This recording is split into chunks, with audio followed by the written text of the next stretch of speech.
నా పేరు పూర్ణ. నా వయస్సు 30. మాది ఒక పల్లెటూరు. నాకు పెళ్ళయి 5 సంవత్సరాలు అవుతుంది. మా ఆయన పేరు చంద్రమోహన్. మేము ఉంటున్న ఊరికి మా ఆయనే సర్పంచ్. మా ఆయన సర్పంచ్ అయి 2 సంవత్సరాలు అవుతుంది.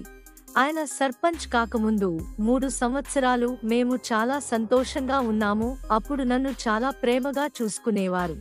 నా కోరికలు అన్నీ తీర్చేవారు. కానీ సర్పంచ్ అయిన తర్వాత నుంచి నన్ను అసలు పట్టించుకోవడం లేదు. మొత్తం ఊర్లో ఉన్న పంచాయతీలు తీర్చడానికి మా ఆయనకి సమయం సరిపోతోంది. దాదాపు 2 సంవత్సరాల నుండి నా కోరికలు తీర్చట్లేదు.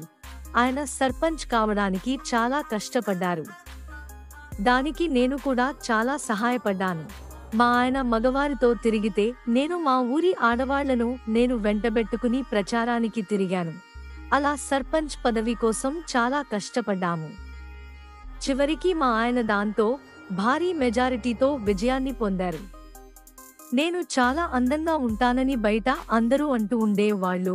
మా ఆయనతో పాటు తిరిగే కుర్రాళ్లు నన్ను చూడ్డానికి చాలా ఆతుతపడుతూ ఉండేవారు.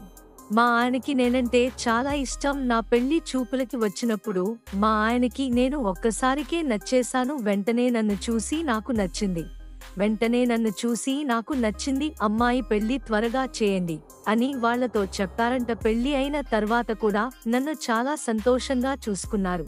నన్ను అన్ని విధాలా సంతోషపెట్టారు. కానీ ఇప్పుడు సమయం దొరకక నన్ను అసలు పట్టించుకోవడం లేదు. నాకేమో కోరికలు, ఏ సమయం సందర్భం లేకుండా నాలో నేను తృప్తి చెందేదాన్ని. ఒక కుర్రాడు ఎప్పుడూ మా వారి వెంటే ఉంటాడు. ఎలాంటి చిన్న పనైనా పెద్ద పనైనా మావారు ఆ కుర్రాడికి చెప్పేవారు. అలా మా ఇంటికి రావడం పోవడం జరిగేది. అతని పేరు సీను. అతనికి నేనంటే చాలా ఇష్టం. కానీ ఎప్పుడూ నాతో మాట్లాడడానికి సంకోచిస్తూ ఉంటాడు. నేను కూడా అతన్ని గమనిస్తూ ఉంటాను. నన్ను ఏదో రకంగా చూస్తూ ఉంటాడు. ఒకరోజు పొద్దున్నే మావారు ఏదో పంచాయతీ ఉందని వెళ్ళొస్తాను అని నాతో చెప్పి బయలుదేరారు.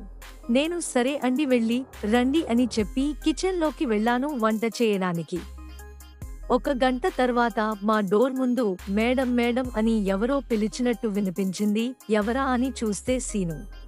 చెప్పు సీను, ఏంటి ఇలా వచ్చావు? సర్పంచ్ గారు లేరు, ఏదో పంచాయతీ ఉందని గంట ముందు బయలుదేరారు. అవును మేడం, తెలుసు. మరి ఏం పని మీద వచ్చావు? సర్పంచ్ గారు నన్ను ఇక్కడికి పంపించారు. ఎందుకు? ఏమైనా పని ఉందా?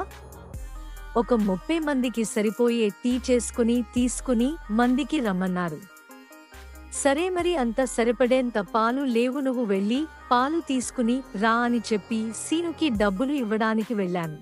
వద్దు మేడం, నా దగ్గర ఉన్నాయి, సర్పంచ్ గారు ఇచ్చారు అని పాలు తేడానికి వెళ్ళాడు. కాసేపటికి సీను వచ్చి ఇదిగోండి మేడం మిల్క్ ప్యాకెట్స్ అందించాడు. తన చేతి స్పర్శ నా చేతికి తగలగానే నాకు ఏదోలా అనిపించింది. సరే నువ్వు కూర్చో అని చెప్పి కిచెన్లోకి వెళ్ళాను. సీను కిచెన్లో ఉన్న నన్ను అదోలా చూస్తున్నాడు. నేను ఒక్కసారిగా వెనక్కి తిరిగి చూశాను. తను నన్ను కన్ను ఆర్పకుండా చూస్తున్నాడు.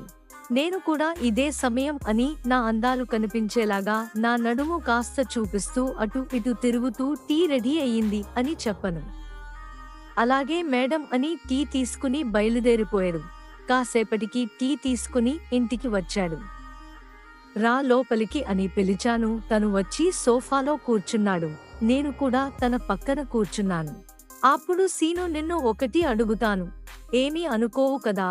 పర్లేదు అడగండి మేడం అన్నాడు. నీకు నేనంటే ఇష్టమా అని అడిగాను. ఒక్కసారిగా షాక్ తింటూ అలా అడిగారేంటి మేడం అని అన్నాడు. నేను అడిగిన దానికి సమాధానం చెప్పు సరేనా? సరే మేడం, మీరంటే నాకు చాలా ఇష్టం. ఎన్నో రోజుల నుండి మిమ్మల్ని కన్నా అర్పకుండా చూస్తున్నాను. మీరు సర్పంచ్ భార్య కావడంతో నేను ఏమీ అనలేకపోయాను. సరే అయితే నేను ఒకటి అడుగుతాను, నీకు ఇష్టం అయితేనే. సరే మేడం, సర్పంచ్ గారు రావడానికి ఎంత సమయం పడుతుంది? సాయంత్రం అవుతది మేడం, ఆ పంచాయతీ తెగటానికి అని అన్నాడు. అప్పుడు సీనుని నా బెడ్రూంలోకి తీసుకుని వెళ్లి 2 సంవత్సరాల కోరికను ఒక్కసారిగా తీర్చుకున్నాను. ఆ రోజు నుండి మా వారు లేనప్పుడల్లా మేము అలా కలుసుకునేవాళ్ళం.